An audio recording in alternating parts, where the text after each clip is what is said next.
Bismillahirrahmanirrahim. Assalamualaikum warahmatullahi wabarakatuh. Pada kesempatan kali ini, saya akan mempresentasikan tugas sub CPMK 1.1, yaitu tentang hubungan antara salah satu komponen sistem lalu lintas terhadap kecelakaan atau keselamatan lalu lintas, yang berjudul Analisis Karakteristik Penyebab Kecelakaan Lalu Lintas pada Jaringan Jalan di Kota Makassar.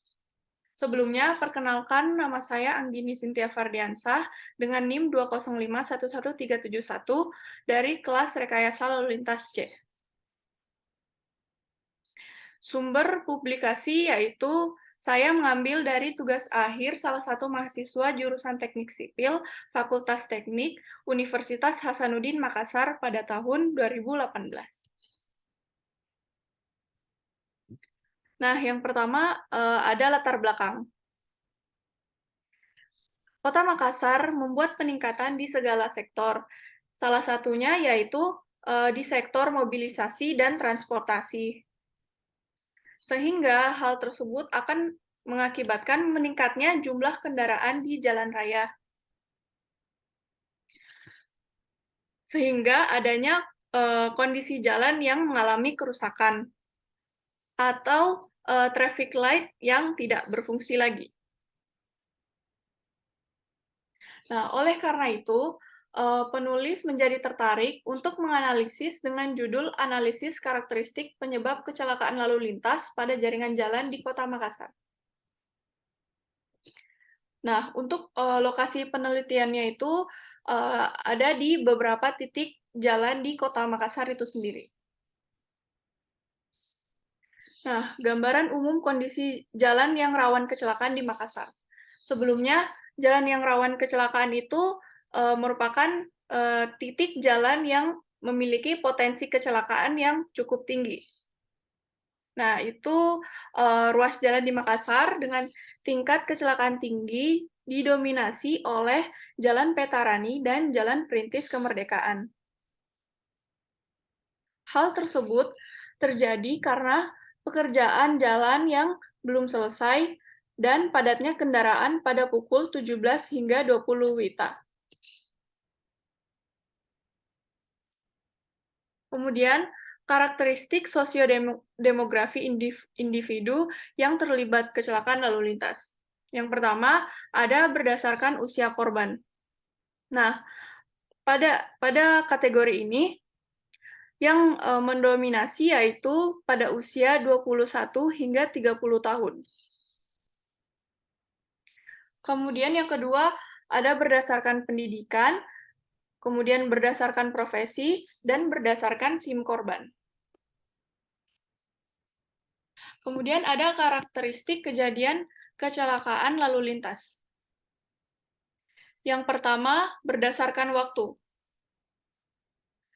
Untuk berdasarkan waktu, itu didominasi pada jam 15 hingga 20. Mengapa? Karena pada jam tersebut itu merupakan rush hour atau jam-jam sibuk yang dimana jam pulang kantor dan jam pulang anak sekolah. Kemudian berdasarkan jalan, dan yang terakhir berdasarkan jenis tabrakan. Kemudian ada pula karakteristik faktor penyebab kecelakaan lalu lintas. Yang pertama, berdasarkan faktor kelalaian manusia. Yang kedua, berdasarkan faktor kendaraan. Nah, untuk kategori faktor kendaraan itu didominasi oleh kendaraan yang tanpa lampu. Kemudian ada berdasarkan faktor lingkungan. Nah, ada pula hubungan antar karakteristik kecelakaan lalu lintas. Yang pertama, hubungan antara banyak korban dengan waktu.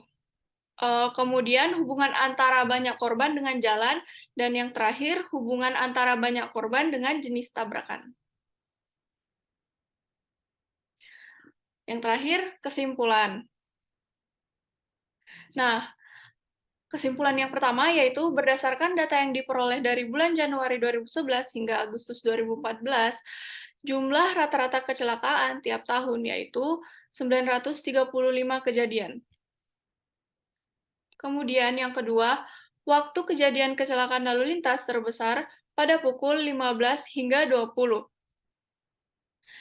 yang merupakan yaitu rush hour atau jam-jam sibuk.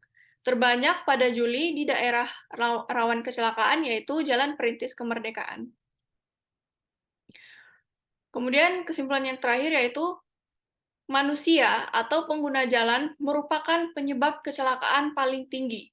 Selain itu, kendaraan tanpa lampu dan jalan rusak, sehingga menimbulkan kerugian material terbanyak di bulan Juli sebesar 716 juta rupiah sekian. Baik, demikian presentasi dari saya. Kurang dan lebihnya mohon dimaafkan. Wassalamualaikum warahmatullahi wabarakatuh.